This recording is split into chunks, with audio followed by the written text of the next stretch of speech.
প্রভা, এমন কোনো বুলিং এর কথা কি আপনি আমাদের সাথে শেয়ার করতে চান যে যেটা আপনি দীর্ঘদিন খুবই আপনি কষ্ট পেয়েছেন, আপনাকে ভাবিয়েছে এমন কোনো? মানুষের কথা তো আছেই, কিন্তু আমি আসলে বলা ঠিক হবে কিনা জানি না। আমার খুব আমি ভেবেছিলাম যে আমার খুব কাছের বন্ধু। আচ্ছা।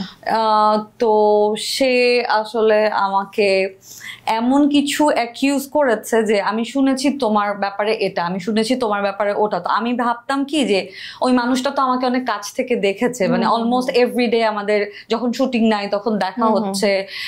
একটা মানুষের সাথে তো অনেক কয়েকদিন মিশলে কিন্তু বোঝা যায় নো ইউর ফ্রেন্ড, মানে এখানে আসলে কোনো বাউন্ডারি কিছু নাই। তো এক ধরনের ব্লেম গেম বলা যায়, সেটা আমাকে আসলে এত বেশি এই ঘটনাটা আমাকে হার্ট করেছিল যে আমি একদম লিটারালি, মানে হয় না যে সবার সাথে একটা সময় ছিল যে আমি মানুষের সাথে কথা বলতাম না আর কি, যে নিজেকে একদম লুকিয়ে ফেলেছিল অলমোস্ট। কারণ হচ্ছে আমার পরিচিত মানুষ যদি আমাকে নিয়ে এরকম একটা কথা বলে তাহলে তো এটা আমার জন্য খুবই খুবই মানে কষ্টকর আর কি।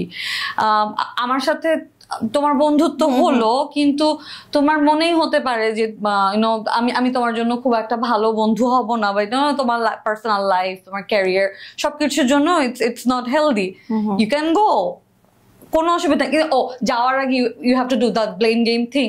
ও তুমি তোমার ব্যাপারে সবার এরকম নেগেটিভ কথা আছে, তুমি ভালো না, তুমি this and that, all those fake allegation যেগুলো আমি আমার লাইফে কখনো করি নাই। এবং আমার মনে আছে আমি শুধু একদিন আমাকে এরকম একটা কথা বলেছে যে আমি নট অনেস্ট, অর আমি আমার কি বলে টাকার পেছনে ছুটি, এরকম কিছু একটা। তো তখন আমি আসলে একটু অহংকার করেই বলেছি যে আমি আমার বাবার কেনা গাড়িতে করে আমি স্কুলে গিয়েছি। হ্যাঁ, সো আমার নতুন করে আসলে আমি এরকম না যে অভাবে বড় হয়েছি, আনলাইক আদার্স, মানে আমি আসলে ওই স্পেসিফিক মানুষটাকে মেনশন করেছি যে ইটস নট লাইক ইউ, যে আমি আমার প্যারেন্টস এর গাড়িতে করে স্কুলে গিয়েছি। আমার মনে হয় না যে আমি কোনো অভাব দেখে বড় হয়েছি যে আমাকে এখন অনেক টাকা বা অনেক কিছু আমাকে কি বলে ইনফ্লুয়েন্স করতে পারে। সো আমার ওই ক্রেভিংটা নাই যে আমাকে অনেক কিছু বানাতে হবে, আমাকে অনেক বড় লোক হতে হবে, আমাকে ডু অর ডাই, আমাকে একটা জায়গায় যেতে হবে। Because already I am blessed for my parents যে ওদের একটা সামাজিক ভাবে ওরা একটা দুজনই স্ট্যাবলিশড মানুষ, সেই জায়গা থেকে আসলে আমার ওই ক্রেভিংটাই কখনো ছিল না।